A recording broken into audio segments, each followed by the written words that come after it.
Aujourd'hui, le stabiliser, tu peux montrer tout le truc là. Donc c'est la petite semelle stabilisée pour pouvoir accueillir les blocs de béton de fondation pour retenir ce mur d'un côté et puis d'autres blocs de béton que l'on va en fait y poser avec du mortier pour pouvoir accueillir notre abri de jardin. Ok.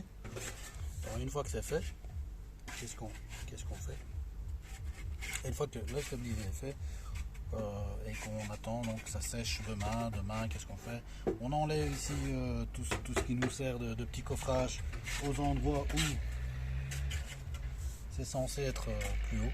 Donc une fois qu'on a fait ça, une fois que le coffrage a été enlevé, on peut commencer à maçonner des blocs de fondation collés sur ce mur de soutènement ici. Et ça va nous servir de muret de soutènement qui va venir normalement jusqu'ici. Donc une partie de l'abri de jardin sera en fait posée dessus, vissée dessus. Donc étanché ici et vissée dessus. Donc avis à Salvatore, hein. Salvatore qui nous fait Salva qui nous fait des chapes. Si je peux me permettre, si tu veux, c'est à toi de voir. Hein. Donc quand je fais, moi c'est pour une semelle, je sais que toi c'est une chape, c'est une grande chape, tu es obligé de te mettre plein de guides partout. Et une fois que tu as les guides partout, d'abord mettre à niveau les guides, et une fois qu'ils sont faits, ils sont mis à niveau, tu peux commencer à tirer avec, moi je le fais avec un level, un niveau à bulle. Donc je le fais avec un niveau à bulle. Qu'est-ce que je fais? Ici, je continue avec le niveau à bulle, je sais qu'il y a des petites parties qui manquent. Ça, pour moi, c'est pas important. Il y a un demi-millimètre en dessous. Là, ici, il y a un demi-millimètre, voire peut-être 1 millimètre. Qu'est-ce que je fais? Je sais que j'ai de la matière ici en trop. J'apprends, je le mets là.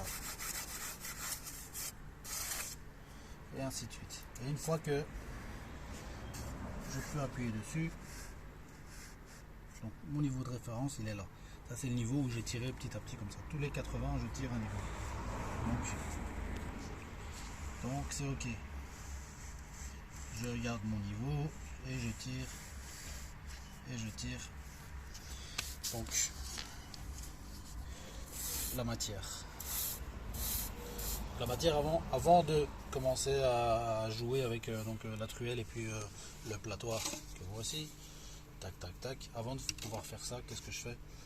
Je mets déjà une couche voire deux couches, je tape dessus, je marche dessus, puis je tapote dessus, puis quand je mets à chaque fois un truc comme ça ici, par exemple là, je tapote ça pour que ce soit bien placé. Au début, on utilise normalement une dameuse, une plaque vibrante, une dameuse pour ce genre de truc. Quand c'est un gros ouvrage, mais là, nul besoin. Nous sommes sur une petite semelle de stabiliser.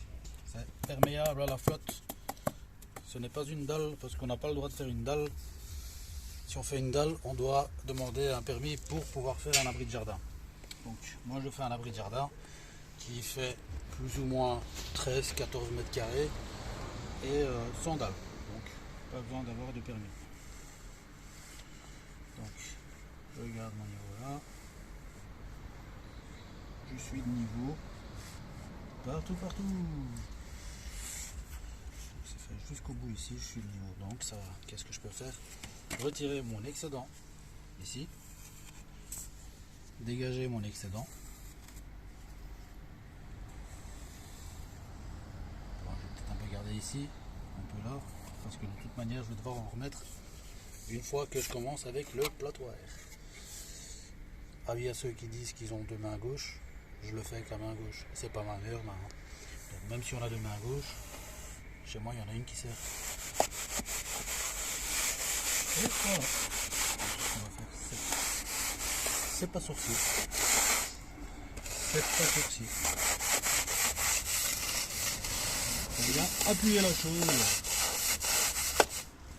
Et tout ce qui est petit excédent comme ça, ce qu'on peut faire, c'est redescendre.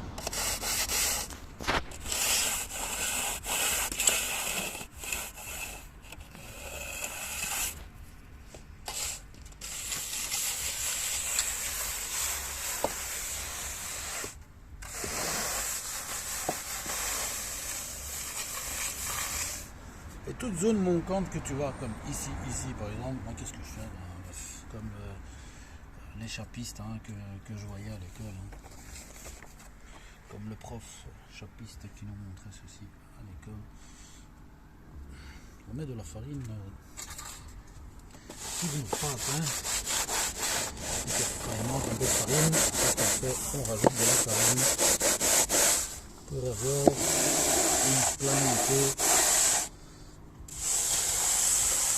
homogène. Donc voilà, c'est fait. Qu'est-ce que je peux faire? C'est retirer en fait mon level et commencer à jouer. Donc à partir d'ici, je prends ma moyenne et je vais te demander de venir regarder ici. Donc voilà. Comme ça. Comme ceci. Voilà. C'est bon. C'est dans la norme. Même si c'est un peu plus près qu'à droite ici, c'est bon, c'est ok. Ici,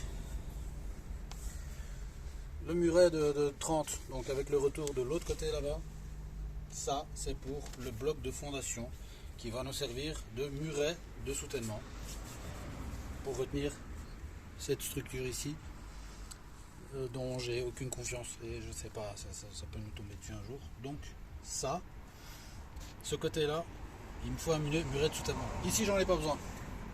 Donc ici, je vais prendre 1 mètre, mesurer 30 cm de là jusque là, 31 voire 32 si on veut, on laisse une petite marge, 32 cm.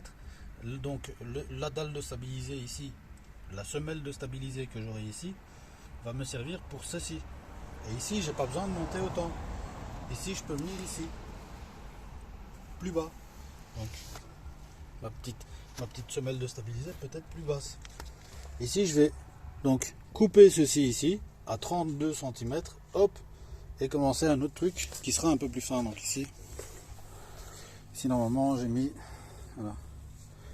Ici normalement j'ai mis, voilà, là j'ai mis 40-45 cm, et ici j'ai mis une largeur de 15-20, moins 20, et ce 20, ben du coup ça va me servir à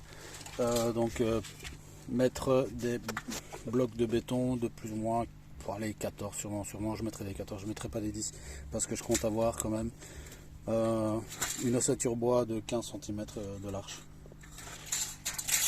Voilà, c'est tout pour aujourd'hui. RDV pour la suite, hein.